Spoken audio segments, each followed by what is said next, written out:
this is much like the manager cards in that if you apply a training card to a player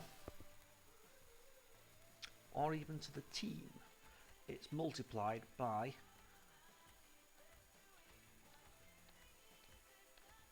these bonus percentages.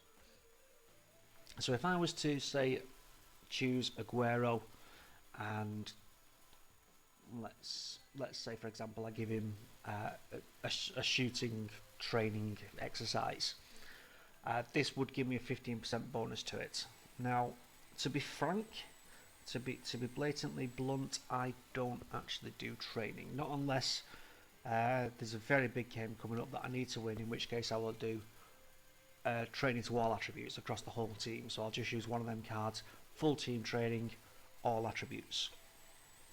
Now again, the bonuses do stack.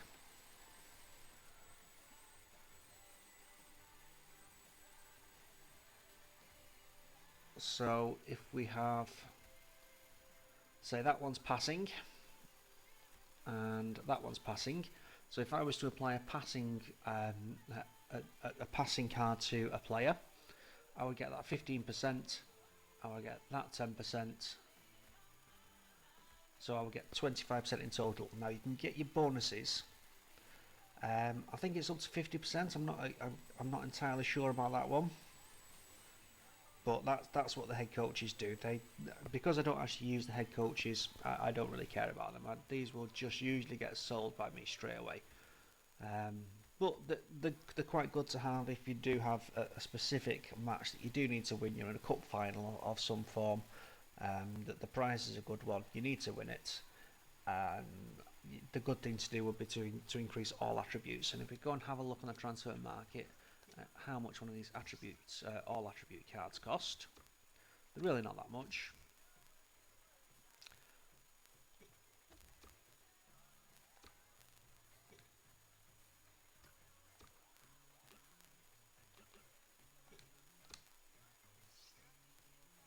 Right, there we go, all attributes. You can get one of them, 650 as a buy now. You won't even have to pay that much. Let's see if we've got any bids on any.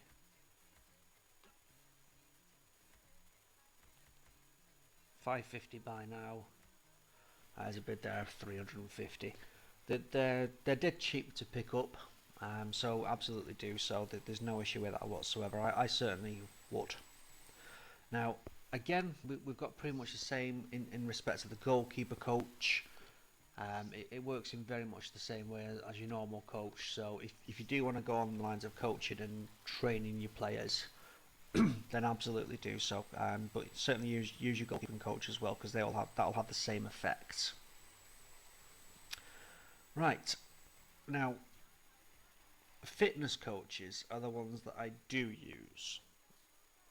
In FIFA 15, you really should have a squad with effectively your first 11 and a second 11 on the bench, which is what I'm going to do with my concept squad here.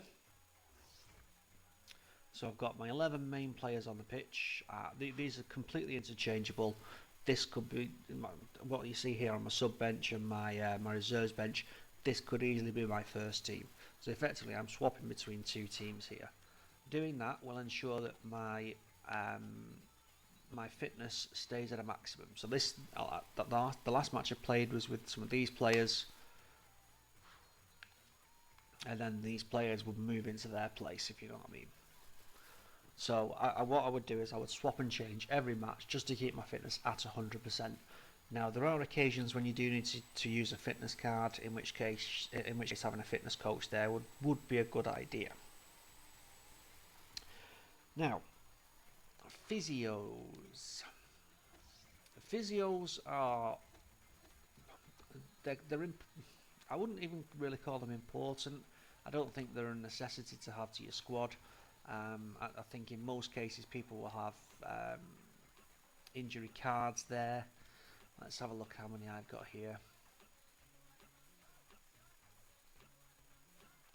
There we go. So yeah, I've got many cards there. So if if my player's arm was broken, for example, and he was out for 8 matches, this would knock 5 matches off that. Everybody's got loads and loads of cards. All people that don't sell them have anyway. But effectively, what will happen is if you've got a physio on there, again you'll get your bonus. And say for example, if it's a I don't know, a 20% bonus that you've got, and I apply one of these cards, 20% of 5 is 1. So add 5 to 1, and that would effectively have a 6-game a 6-game stop on it. So again, physio cards are good because you do get important players of your team, and they need healing occasionally. People do get injured. You absolutely do need these cards. So that's what the playing cards are for, and specifically the healing. Now, have I covered all staff types? Let's have a look.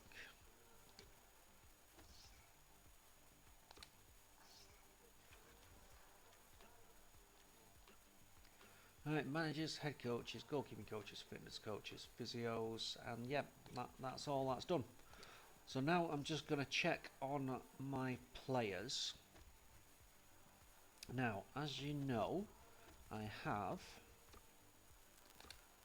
a few good cards here, which over the past just over a week I have bought. I didn't get any of these players in packs.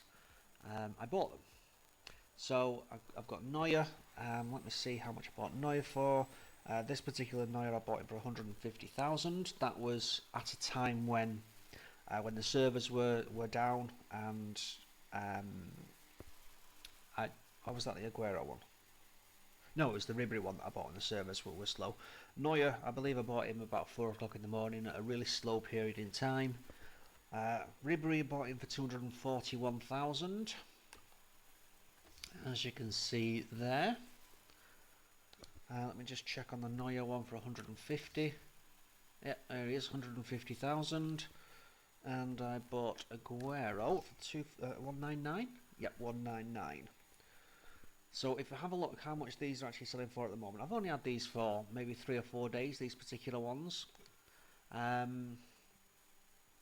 Let's have a look how much these players are going for, because I actually tracked some of these about 10 minutes before I started the match, so these should have all ended now.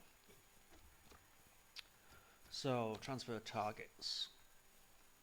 Okay, so we've got a Ribery card there that went for 320. But it does have a Maestro. Chemistry on there. So I had a look at the Maestro as well. That